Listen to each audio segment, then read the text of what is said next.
સ્કૂલમાં kitchen garden બનાવી શાકભાજી ઉગાડવાનો અનોખો અભિગમ. કિચન ગાર્ડન અને એ પણ સ્કૂલમાં. જી હા, તમે સાચું જ સાંભળ્યું છે.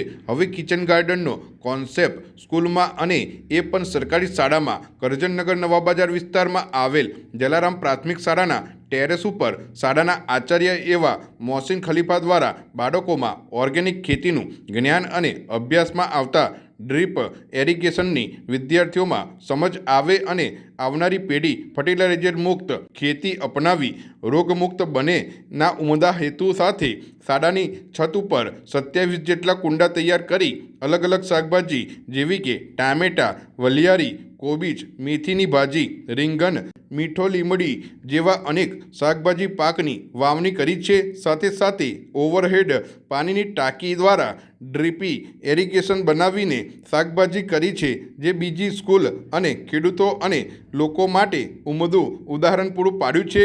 વધારે પડતા ફર્ટિલાઇઝરથી ખેતી અને પર્યાવરણમાં ખૂબ મોટું નુકસાન થઈ રહ્યું છે, જેની અસર માનવ જીવન ઉપર પણ પડી રહી છે. આમ ઓર્ગેનિક ખેતીની સાથે પાણી બચાવના સંદેશા સાથે કિચન ગાર્ડન કરી લોકોને પ્રેરણારૂપ સાબિત થઈ રહ્યું છે. અમારી શાળા PM શ્રી પ્રોજેક્ટ અંતર્ગત ફેઝ 2માં આ વર્ષે પસંદ થયેલી છે અને એ હેઠળ ઓર્ગેનિક ફાર્મિંગના હેડ હેઠળ અમે કિચન ગાર્ડન ડેવલપ કરવાનું વિચાર્યું અને સાથે સાથે આ જ કિચન ગાર્ડનમાં ઓર્ગેનિક ફાર્મિંગનો કોન્સેપ્ટ સાથે જોડી દીધો છે.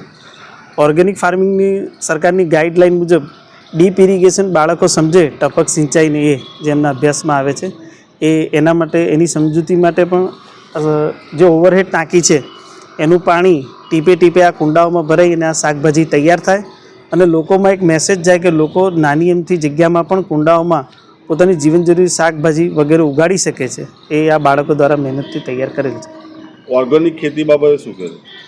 ઓર્ગેનિક ખેતી અત્યારના સમયની બહુ મોટી માંગ છે, કારણ કે અત્યારે જે મોટાભાગે શાકભાજીની ઉપલબ્ધ છે એ કેમિકલથી ઉગાડવામાં આવે છે. જ્યારે આપણે ઓર્ગેનિક ખેતી તરફ વળીએ, પ્રાકૃતિક ખેતી તરફ, તો એનાથી આપણા સ્વાસ્થ્યને ખૂબ સારો ફાયદો થાય અને આવનારી પેઢી આપણી સ્વસ્થ થઈ શકે. કયા કયા સાહેબ અત્યારે પ્લાન્ટેશન કરવામાં આવે છે શાકભાજીને? અત્યારે અમે સિઝનલ શાકભાજી ઉગાડ્યા છીએ. અત્યારે મોટાભાગે પ્લાન્ટેશનમાં ફુલેવર છે, મેથી છે, પછી ધાણા છે, વરિયાળી છે, પછી રીંગણ છે, ટામેટાં છે, ચેરી ટોમેટો છે વગેરે અહીંયા અમારે ઉગીને તૈયાર થયેલા છે.